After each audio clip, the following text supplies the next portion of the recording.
एक बच्चा जो कि एक्टिंग कर सकता है, इतनी जल्दी डायलॉग याद कर सकता है, फंबल भी नहीं कर रहा, इससे ज्यादा क्या होगा। आप प्लीज कल आप आइए, आपकी शूटिंग स्टार्ट होने वाली है। मेरे फादर ने बोला, लड़का होता तो करने देता, लड़की है नहीं करने दूंगा। बहुत बार डर लगा है, बहुत बार घबराहट हुई है कि इतना बड़ा स्टेप ले लिया है, अब आगे कैसे बढ़ना है। हमारी इंडस्ट्री में एक बहुत इंपॉर्टेंट रूल है गाइस। एक 3 साल की बच्ची ने एक सपना देखा था और 9 साल की उम्र तक उस सपने को पूरा भी कर लिया था। अब आप सब सोच रहे होंगे कि भाई साहब ये कैसे मुमकिन है। नमस्कार, मैं हूं आंचल मुंजाल। आपने मुझे प्यारी फिल्म्स जैसे कि वी आर फैमिली, आरक्षण, घायल वंस अगेन और अमेजिंग शो परवरिश में देखा है और मुझे बहुत प्यार भी दिया है, जिसके लिए शुक्रिया। आज के टाइम पे बहुत लोग मुझे जानते हैं, मेरे चेहरे से पहचानते हैं, पर ये हमेशा से ऐसा नहीं था, क्योंकि मैं हरियाणा के हिसार नामक जिला में पैदा हुई थी, जहां पर एक्टिंग का ए भी नहीं पता था मेरे टाइम पर। और मैंने उस टाइम पे, जैसे मैंने कहा, 3 साल की उम्र में ये सोच लिया था और ठान लिया था कि मुझे एक्टर बनना है। तो आज मैं बताऊंगी कि वो मेरी जर्नी कैसे स्टार्ट हुई। एक दिन मैंने अपने कमरे में सुष्मिता सेन मैम का पोस्टर देखा और उस पोस्टर ने मुझसे बात की। तो मैंने मेरी माँ से बात की और उन्हें पूछा कि माँ ये कौन है, और उन्होंने बताया ये मिस यूनिवर्स हैं, ये एक एक्ट्रेस हैं। और पता नहीं क्या हुआ, उस 3 साल के बच्चे ने बोला मैं ऐसी बनूंगी। तो जैसे अभी आप सब हंस रहे होंगे कि ये क्या बोलेगा 3 साल का बच्चा, वैसे ही शायद उस टाइम पे मेरी माँ ने हंस के टाल दिया होगा, पर मैंने अपना मन बना लिया था और ठान लिया था। अब 3 साल के बच्चे को एक्टिंग क्लासेस लेने के लिए तो कोई गाइड करेगा नहीं और कोई सीरियसली भी नहीं लेगा, और मैं टीचर कहाँ ढूंढती, वहां पे कैसे करती, और इतनी छोटी सी कौन सीरियसली लेगा। तो मैंने उस पोस्टर को, जिससे मैं इतनी मोटिवेट हुई, उसको अपना गुरु बना लिया। अब कैसे गुरु बनाया, एक पोस्टर कैसे गुरु बन सकता है, आप सोच रहे होंगे। चलिए मैं बताती हूँ। तो जब मेरे दादा दादी टीवी देखते थे, एक शो आता था बड़ा प्यारा सा, क्योंकि सास भी कभी बहू थी, एंड स्मृति मैम ने बहुत प्यारा शो, बहुत प्यारा कैरेक्टर प्ले किया था तुलसी विरानी का। तो वो जो इनका इंट्रोडक्शन होता था कैमरा में, वो देख के सबको बुलाती थी, अपने पूरे परिवार से मिलवाती थी। मैं वो शो देखने के बाद जैसे ही खत्म होता था, एक इमेजिनरी कैमरा बनाती थी अपने माइंड में और उस कैमरा से अपने पूरे परिवार को मिलवाती थी। मेरा ये पागलपन सिर्फ घर तक सीमित नहीं था। जब मैं स्कूल भी जाती थी, मैं पढ़ाई करती थी, अपनी टीचर्स को सुनती थी कि वो क्या बोल रहे हैं, लेकिन सुनने से ज्यादा मैं देखती थी कि वो कैसे बोल रहे हैं।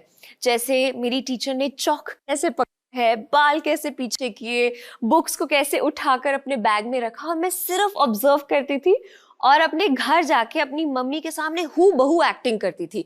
वो ऐसे करती हैं, वो ऐसे करती हैं। मेरी मॉम ऐसे हाथ पे हाथ रख के बोलती थी, किसको पैदा कर दिया है मैंने, बट ठीक है, बच्चा है, वो क्या ही बोलेंगी।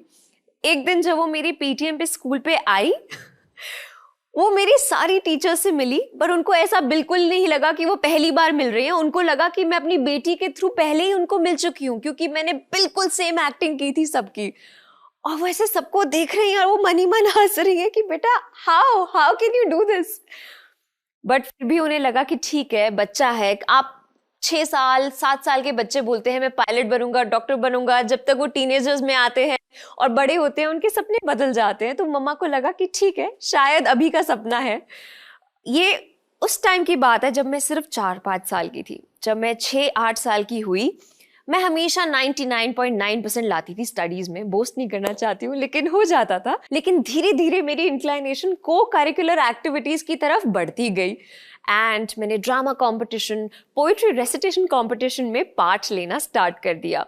उसमें मैंने 2 पोएम्स रिसाइट की थी, श्री हरिवंश राय बच्चन सर की एंड वर्ड्सवर्थ की। अब बहुत बड़ी बड़ी पोएम्स होती हैं, मेरी मॉम ने मुझे अच्छे से सिखाया। लकीली उनके अंदर भी वो एक हुनर था रिसाइट करने का। मैंने जाके स्कूल में रिसाइट कर दी and I came first in both the competitions. तो मेरे स्कूल के जो चीफ गेस्ट थे, उन्होंने बहुत बड़ी बात बोली है जो आज तक मेरे माइंड में, मेरे जहन में है। जब तक हरियाणा में आंचल मुंजाल है, उसे कोई मात नहीं दे सकता। ये लाइन मेरी मॉम के लिए एक आई ओपनर था कि यस, मेरी बेटी में वो जज्बा और जोश तो है, लेकिन हुनर भी कूट कूट कर भरा हुआ है। तो उन्होंने मेरे फादर को बोला कि देखो, ये इतने सालों से प्रैक्टिस करती आ रही है, लेकिन ये सिर्फ टाइम पास नहीं है, ये सच में करना चाहती है, इसको एक मौका देते हैं। हरियाणा में ये वो अपॉर्चुनिटी नहीं है, चलो मुंबई चलते हैं, अपने बच्चे को एक ट्राई तो करवाते हैं। तो मेरे फादर ने बोला, लड़का होता तो करने देता, लड़की है नहीं करने दूंगा। वेल, ये बात मेरी माँ को चुभ गई, लेकिन वो चुप रही। उन्होंने कहा ठीक है, मना लेंगी, कभी ना कभी तो मान जाएंगे। 1 साल लगातार उन्होंने कोशिश की कि इस एड में ट्राई करवा देते, उसमें करवा देते, अच्छा ठीक है इतने दिन के लिए जाकर आ जाते, नहीं हुआ तो वापस आ जाएंगे, बट वो नहीं माने। तो जब पानी सर के ऊपर चला गया तो उन्होंने मेरे फादर को बोला कि देखो, बेटी तो हमारी है, मैं एक अच्छी बेटी बनी, एक अच्छी बहू बनी, एक अच्छी बीवी भी बनी। तो मेरे फादर ने नॉड किया। तो उन्होंने मेरे फादर को देख के बोला, तो अब अच्छी माँ भी बनने दो, मैं अपने बच्चे को ट्राई जरूर करवाऊंगी, और उसके लिए मुझे चाहे कुछ करना पड़े, सब कुछ छोड़ना पड़े पीछे, मैं छोड़ूंगी। तो मेरे फादर थोड़े शॉक थे, एंड कुछ ही दिन के अंदर उन्होंने एक हाथ में अपनी बेटी का हाथ पकड़ा, दूसरे हाथ में एक बैग उठाया, और बस मुंबई का सफर स्टार्ट कर दिया। एक अनजान शहर जहां ना कोई दोस्त, ना कोई पहचान वाला, ना कोई रिश्तेदार। घबराहट होती है, क्योंकि जितना जोश और जज्बा होता है ना, उतना डर भी लगता है। तो सबसे पहला काम जो मेरी मम्मा और मैंने किया वो था प्रभु की शरण में जाना, और हम चले गए शिरडी। मेरी माँ ने अपना सर झुकाया उनके सामने और बोला, देखो बाबा, आ तो गई हूँ, बहुत बड़ा स्टेप लिया है, सब पीछे छोड़कर आई हूँ, जितना कुछ था, अब बस आप संभाल लेना। उस टाइम पे इतना डिजिटल जमाना नहीं था जितना आज है। आज तो वेब पे सब मिल जाता है, कास्टिंग डायरेक्टर के ईमेल आईडीज, इंस्टाग्राम, सब कुछ, लेकिन उस टाइम पे इतना आसान नहीं था। तो मेरी मॉम ने मेरे फोटोग्राफ्स करवाए, हार्ड कॉपीज, उसके नीचे लिखा होता था नेम, एज, हाइट, नंबर, ताकि if you like the pictures आप सीधा कॉल कर सकते हो। और कुछ नंबर्स निकलवाए प्रोडक्शन हाउसेस के, और वहां डिस्ट्रीब्यूट कर दिए कि देखते हैं कहाँ से कॉल आएगा। और बाबा ने सुन ली, क्योंकि बोलते हैं कि जब आपका कोई नहीं है तो ऊपर वाला जरूर होता है। तो शिरडी से आने के 20 दिन में मेरी मॉम को कॉल आया, और कॉल आया तो उस शो के लिए नहीं जो शुरू होने वाला है, बल्कि उस शो के लिए जो कि खत्म होने वाला है। लेकिन मेरी मॉम को कुछ फर्क नहीं पड़ा, क्योंकि मेरे अंदर उन्होंने इतना जज्बा देख लिया था, इतना हुनर कूट कूट के जो निकल रहा था बाहर डेली रूटीन में, वो देख लिया था। उन्होंने बोला बस इसको अभी स्क्रीन पे मुझे दिखाना ही है। जैसे ही उनको फर्स्ट कॉल आया ऑडिशन का, मेरी मॉम ने बोला, जी मैं मेरी बेटी के साथ सेट पर पहुंच जाऊंगी, क्योंकि शो खत्म होने वाला था, तो सेट पे ही ऑडिशंस हो रहे थे। हम वहां पहुंचे, कास्टिंग डायरेक्टर को मिले, और उन्होंने मुझे एक लंबा पेज दिया मोनोलॉग का, एंड उन्होंने देते हुए बोला, बेटा घबराना मत, आप टाइम ले लो, 3-4 घंटे ले लो, नहीं तो कल आना, कल भी कर लो, हम परसों से शूट रखेंगे अगर आपका हो गया। तो मेरी मॉम को इतना कॉन्फिडेंस था, उन्होंने बोला इसको इतना टाइम कहाँ लगेगा, ये तो पोएम्स ऐसे रट लेती है। तो उन्होंने मुझे बहुत प्यार से पूछा, बेटा आपको लेने हैं 2-3 घंटे या कल आराम से आना है? मैंने बोला नहीं मम्मा, हो जाएगा, आप 2 मिनट दो। मैंने पूरा पढ़ा, एक बार पढ़ा, देखा, अच्छा 5 मिनट में मैंने बोला, मैंने कहा रेडी हूँ। तो मेरी मॉम तो ज्यादा शौक नहीं थी, क्योंकि वो देखती आ रही थी, झेलती आ रही थी। कास्टिंग डायरेक्टर ने बोला, बेटा नहीं आप डरो मत, कोई बात नहीं, आप आराम से टाइम ले लो। मैंने बोला नहीं पर मैं रेडी हूँ। तो उन्होंने बोला ठीक है। सेट पे ही क्योंकि ऑडिशन था, उन्होंने डायरेक्टर सर को बुलाया, उन्होंने बोला देखो ये बच्चा है ऑडिशन के लिए रेडी है, आप एक ऑडिशन ले लो। उन्होंने बोला ठीक है बेटा स्टार्ट। मैंने पट पट पट पट पट पट सारी लाइंस बोल दी, and the director is like, एक बच्चा जो कि एक्टिंग कर सकता है, इतनी जल्दी डायलॉग याद कर सकता है, फंबल भी नहीं कर रहा, इससे ज्यादा क्या होगा, आप प्लीज कल आप आइए, आपकी शूटिंग स्टार्ट होने वाली है। तो इस तरह से मुझे मेरा फर्स्ट ब्रेक मिला। मैं और मेरी मॉम बहुत खुश थे कि जिस चीज के लिए आए हैं वहां हमने पहला कदम लिया और उसमें हम सक्सेसफुल हुए। जब मैं फर्स्ट टाइम सेट पे गई, आज तक मुझे इस पे हंसी आती है, क्योंकि मुझे विश्वास नहीं होता है खुद पे कि ये मैं कैसे कर सकती हूँ। हाउ मैं गई, जैसे मैंने देखा लाइट्स, कैमरा, पूरा माहौल शूटिंग का, एक्टर्स हैं, मेकअप दादा है, डायरेक्टर है, मुझे एक सोल कॉलिंग आई कि बेटा this is what you meant to do, this is your purpose of life. And मैंने देखा मेरा कैमरा मुझे बोल रहा था hi best friend, I am going to love you for the rest of your life.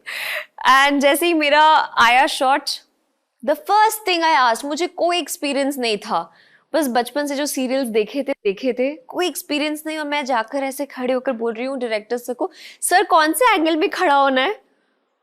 और डायरेक्टर सर ने मेरे को एक लुक दिया कि अच्छा ये बच्चा कब से एक्टिंग कर रहा है। उन्होंने तो ज्यादा कुछ नहीं बोला, उन्होंने बोला बच्चे आप राइट प्रोफाइल में ही खड़े हो जाओ, यहीं कैमरा है, सजेशन हो जाएगा। मैंने कहा ठीक है, टेक्निकल टर्म्स है गाइस। वेल, जर्नी आसान नहीं रही है गाइस, बिल्कुल भी नहीं। बहुत मुश्किलें आई हैं, बहुत बार डर लगा है, बहुत बार घबराहट हुई है कि इतना बड़ा स्टेप ले लिया है, अब आगे कैसे बढ़ना है। ये शन्नो की शादी के बाद बहुत ऑडिशंस दिए, नहीं सिलेक्शन हो रहा था, लेकिन लगी रही।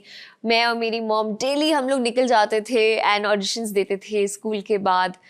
जब मुझे मेरा फर्स्ट अच्छा ब्रेक मिला 3 महीने बाद, एंड उसका नाम था गोश्त बना दोस्त, जिसमें हम सबके चहेते मनीष पॉल भी हैं। मेरा फर्स्ट ऐसा ब्रेक था जिसके बाद मुझे रिकग्निशन मिलनी स्टार्ट हो गई, जिसके बाद मुझे एहसास हुआ कि मैं इस देश में सिर्फ अपने घर की बेटी नहीं हूँ, इस देश में बहुत सारे लोग मुझे जानते हैं, अपनी बेटी की तरह प्यार करते हैं।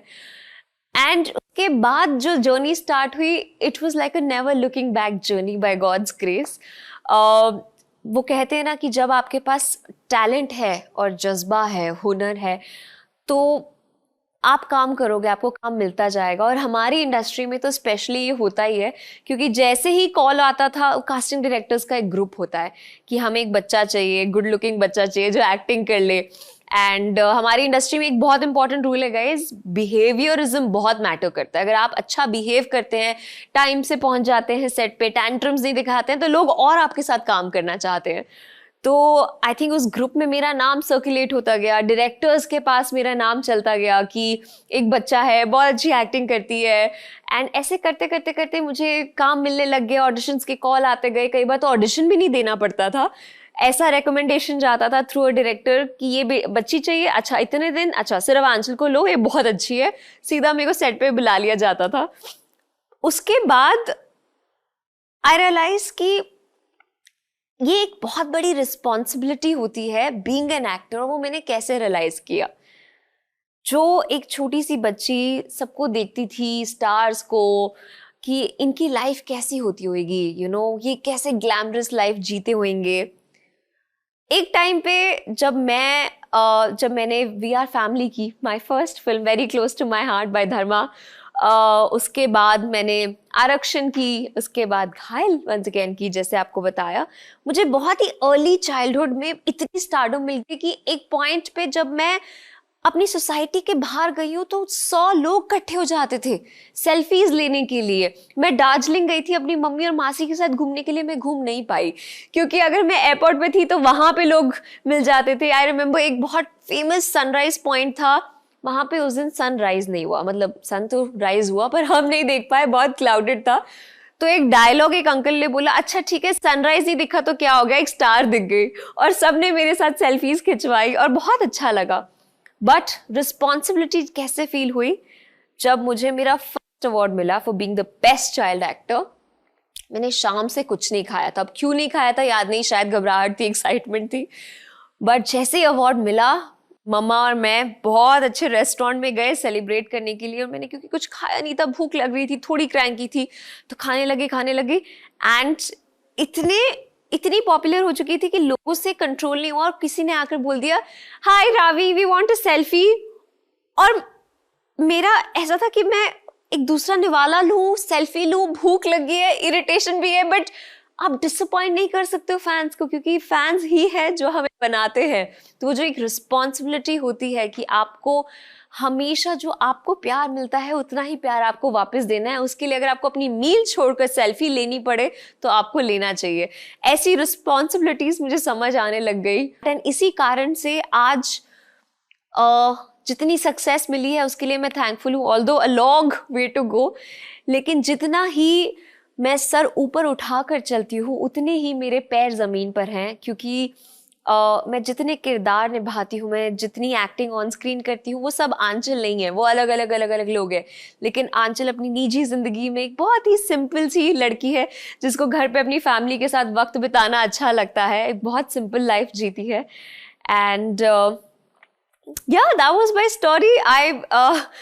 I would like to say one thing to you guys. I really hope कि आपको मेरी स्टोरी से मोटिवेशन मिली।